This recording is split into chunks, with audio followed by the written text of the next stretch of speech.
नमस्कार, मैं हूं आलोक जोशी और आप देख रहे हैं बिज अड्डा। और बिज अड्डा में आज शेयर बाज़ार की बात। वीकेंड है, फ्राइडे है, 2 दिन की छुट्टी है, लोगों को फुर्सत मिलेगी। लेकिन बहुत अच्छी खबर है एक तरह से बाज़ार के लिए। दो बड़ी खबरें हैं जिनमें आपकी दिलचस्पी हो सकती है। एक तो है क्रिस्टोफर वुड, जिनको क्रिस वुड के नाम से जाना जाता है और जो जेफरीज में ग्लोबल हेड ऑफ इक्विटीज़ हैं। उनका कहना है कि भारत एशिया में सबसे अच्छी स्ट्रक्चरल स्टोरी है। ये जब बाजार में स्टोरी कहा जाता है, इसका अर्थ है कि कोई ऐसी बात यहाँ हो रही है जो उन्हें पसंद आ रही है। Structural story, good story, great story, इस तरह का वो स्टोरी कहते हैं कि ये यहाँ जो हो रहा है इसको एक कहानी के तौर पर देखा जाए तो ये देखने सुनने में अच्छी लग रही है। और अच्छी लग रही है का अर्थ ये है कि वो यहाँ पैसा लगाने के बारे में सोचते हैं। और उनका कहना है कि इस साल एक एशिया में सबसे अच्छी फाइनेस्ट स्ट्रक्चरल स्टोरी, और दूसरा उनका कहना है कि इस साल जो बाजार ने तनाव झेलने की क्षमता दिखाई है, यूं अंग्रेजी शब्द है उनका रेजिलियंस, लेकिन रेजिलियंस को कहते हैं लचीलापन। लेकिन रेजिलियंस और लचीलेपन से बात बनेगी नहीं। तमाम तरह के दबाव आए, उसको जिस तरह से भारत के बाजार ने झेला है, इससे वो आश्चर्यचकित रह गए। उनका कहना है इसने मुझे सरप्राइज किया है।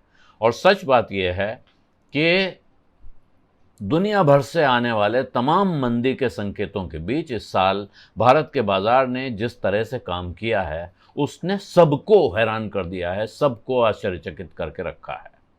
ख़ास तौर पे जो विदेश से फॉरेन सेलिंग की वेव आई, यानी बड़े पैमाने पे भारत से पैसा निकला है, तो आप सबको पता ही है।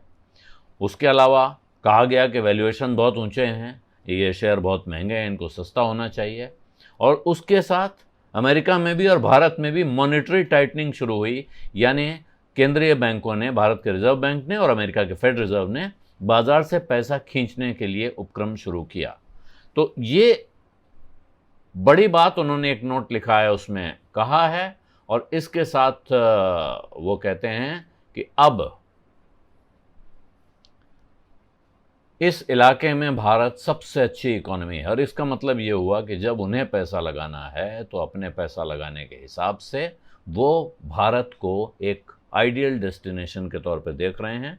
अगर उनको एशिया में कहीं भी पैसा लगाना है तो सबसे ज़्यादा पैसा अगर वो कहीं सोचेंगे तो वो भारत के बारे में सोचेंगे। एक दूसरी कंपनी है, अमेरिका बेस्ड है, कंपनी नहीं है, पार्टनरशिप फर्म है, GQG पार्टनर्स LLC। ये $85 बिलियन का फंड चलाती है, 85 अरब डॉलर का फंड चलाती है। और इसके जो फंड मैनेजर हैं, उनका कहना है कि उनको जो भारत में $30 अरब निकाला गया, भारत से $30 अरब का फॉरेन फंड आउटफ्लो हुआ है। इसके बावजूद भारत ने जिस तरह से उसको कहिए गच्चा दे दिया। हालांकि पिछला हफ्ता लगातार 5-6 दिन का एक मंदी का हफ्ता गया है, लंबी तेज़ी के बाद। इसके बावजूद वो कह रहे हैं कि जिस अंदाज में भारत ने इस तरह के दबावों को झेला है, उससे वो फिर वही शब्द है, एक दूसरा शब्द लाए हैं। वो कह रहे हैं I am puzzled by the extent of foreign outflows from India. ये सुदर्शन मूर्ति हैं जो इस फंड के फंड मैनेजर हैं। और उनका कहना है कि शायद क्रूड का ऊंचा दाम एक वजह हो सकती है कि क्यों दुनिया के तमाम फंड्स एक ऐसे देश से निकलने की सोचते हैं जो कि बड़े पैमाने पे ऑयल इंपोर्टिंग कंट्री है, यानी कि कच्चे तेल के दाम उस पर असर डालते हैं। लेकिन इसके साथ में उन्होंने अपना पोर्टफोलियो जो है, उनका इमर्जिंग मार्केट पोर्टफोलियो है, उसका 1/4 हिस्सा भारत को एलोकेट किया हुआ है। यानी ये पैसा वो भारत में लगा रहे हैं या लगाना चाहते हैं। और ये करीब करीब उतना ही है जितना उन्होंने चाइना पे लगा रखा है। जहाँ चाइना का जो आकार है इकोनॉमी का वो हमसे कई गुना है, वहाँ अगर कोई फंड बराबर पैसा दोनों जगह लगा रहा है, इसका अर्थ है कि आप भारत पे ज़्यादा भरोसा दिखा रहे हैं। ख़ास तौर पे वो भारत के बड़े प्राइवेट बैंक्स पर बुलिश हैं। और उनका कहना है कि यहाँ की जो बेटर क्रेडिट ग्रोथ है, प्रॉफिटेबिलिटी है, ये इसको इस इलाके के दूसरे देशों के मुकाबले बेहतर स्थिति में रखती है।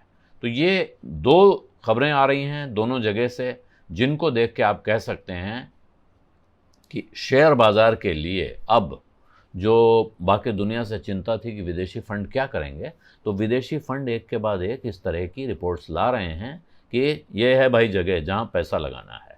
और अगर वो यहाँ पैसा लगा रहे हैं और जो लोग पहले पैसा लगाए, जब वो पैसा यहाँ से निकाल रहे थे उस वक्त जो लोग पैसा लगा रहे थे, जाहिर है कि वो इस वक्त पैसा लगाना बंद तो नहीं कर रहे हैं। उनमें से कुछ लोग कुछ पैसा निकाल सकते हैं। तो कुल मिला के शेयर बाज़ार के लिए एक खुशखबरी, दूसरी खुशखबरी यानी अच्छी खबरों का एक झोंका आया हुआ है। बिज़ अड्डा में आज इतना ही। अब इजाज़त दीजिए। धन्यवाद। नमस्कार।